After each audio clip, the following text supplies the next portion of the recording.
one of the most important and the best things that you can do is to use surveys to understand your audience, to understand their needs and their goals and their expectations.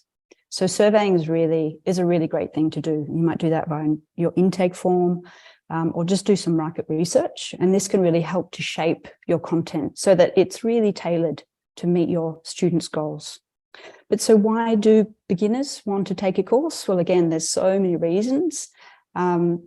They might just want to learn how to meditate. They might want to be, they want help in managing pain or lowering stress.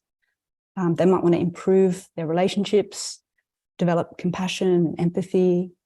They might want to improve their focus and productivity, just reduce mental busyness, or they might have a spiritual reason they want to pursue, or improve their sleep. There's endless reasons.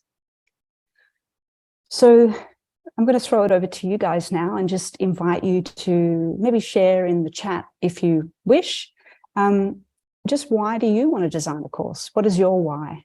And also maybe think about, like, who is your ideal audience? It becomes part of your idea. And also, you know, what's stopping you? What are you anxious about?